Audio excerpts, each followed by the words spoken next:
Gujarat model Gujarat model என்று சொல்லுகிறார்களே, மார்தட்டுகிறார்களே. அந்த குஜராத் மாடல்ல 40,000 பெண்கள் காணாமல் போயிருக்கிறார்கள். புள்ளி வரம் மறுக்க முடியுமா?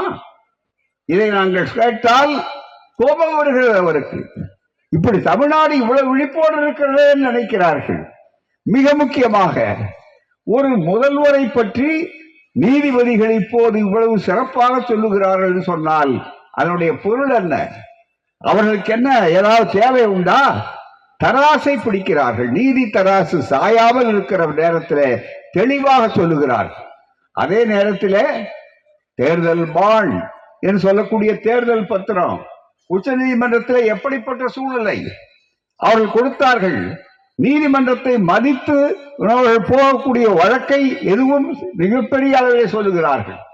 ஆனால் இன்றைக்கு என்ன நடக்கிறது என்றால் 6ஆம் தேதி இன்றைக்கு ஒப்படைத்திருக்க வேண்டிய அவர்கள் பட்டியலை ஒப்படைக்காமல் அதற்கு குறுக்கே சால் விடுகிறார்கள். என்ன மிகப்பெரிய அளவுக்கு ஆளுமை எங்கே தெரியவில்லை, தமிழ்நாட்டு முதல்வருக்கு தெரியவில்லை, தமிழ்நாட்டுக்கு புரியவில்லை என்று சொல்லக்கூடியவர்கள் என்ன செய்கிறார்கள் சொன்னால், ஸ்டேட் பேங்க் ஆஃப் இந்தியா மூலம் இன்னும் எங்களுக்கு இந்த பட்டியலை தொகுக்க முடியல, நிறைய இருக்கு, யாரு நன்கொடை கொடுத்தவர்கள் நிறைய இருக்கு, அதனால ஜூன் மாதம் வரையில எங்களுக்கு வாய்தா கொடுங்க. இதுவரையில வழக்கறிஞர்கள், நாங்களும் வழக்கறிஞர்கள் தாங்க, நிறைய வழக்கறிஞர்கள் இருக்காங்க, பல நேரங்களில் வாய்தா எதுக்கு வாங்குவாங்கன்னு தெளிவா தெரியும். மிக முக்கியமாக அப்படி வாய்தா வாங்கி கொண்டிருக்கிற முறையிலே கேட்கிறார்கள். மிக முக்கியமாக எங்களுக்கு ஜூன் மாதம் வரை. காரணம் என்ன? ஏப்ரலுக்குள்ள இந்த தேர்தலில் என்னென்ன நடந்ததுங்கிற தில்லுமுள்ள அத்தனையும் வெளியே வரக்கூடிய வாய்ப்புகள் வந்துவிட்டது என்று சொன்ன உடனே உச்ச நீதிமன்றத்தை கூட அவர்கள் மதிப்பதற்கு தயாராக இல்லை. அதே நேரத்தில் நம்முடைய அமைச்சராக இருந்தாலும் நம்முடைய தோழர்கள் யாராக இருந்தாலும் நீதிமன்றத்தை மதிக்கிறார்கள், நீதியை மதிக்கிறார்கள், நீதிக்கு தலை வணங்குகிறார்கள். அப்படிப்பட்ட ஒரு அற்புதமான ஒரு ஆட்சிதான் இந்த ஆட்சி.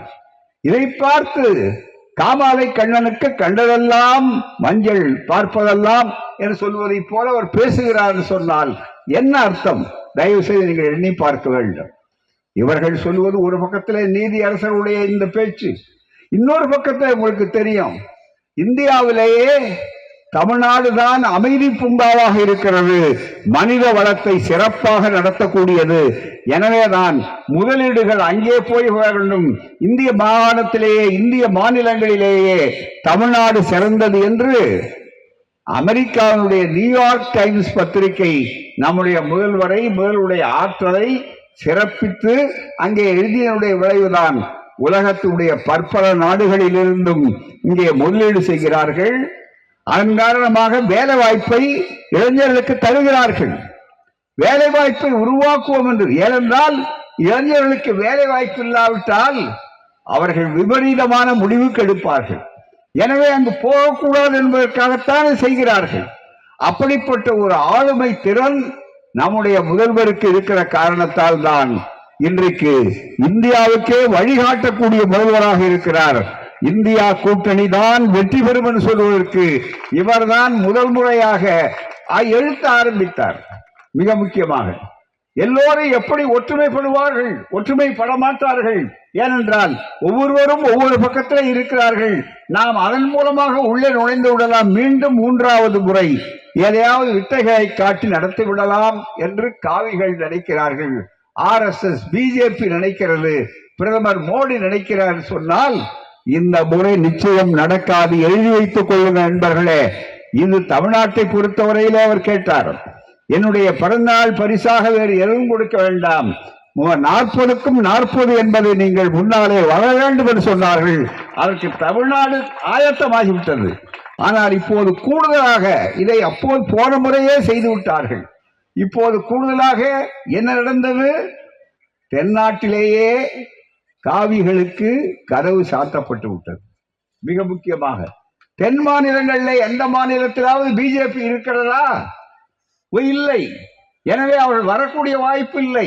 என்னதான் அவர்கள் சுற்றி சுற்றி வந்தாலும் கூட, எவ்வளவு நீங்கள் பணத்தை கொண்டு வந்து வாரி இறைத்தாலும் கூட, எவ்வளவு வித்தியாசமான பேச்சுக்களை பேசினாலும் கூட உங்களை அங்கே அனுமதிப்பதற்கு யாரும் தயாராக இல்லை. தென்னாடு கதவு சாத்தப்பட்டு விட்டது. பாதகம் செய்பவரை கண்டால் நாம் பயங்கொள்ளலாகாது பாப்பா. மோதி மிதித்து விடு பாப்பா, அவர் முகத்தில் உமிழ்ந்து விடு பாப்பா. அண்மை செய்திகளை உடனுக்குடன் தெரிந்து கொள்ள இணைந்திருங்கள் இயம்நாடு தொலைக்காட்சியுடன்.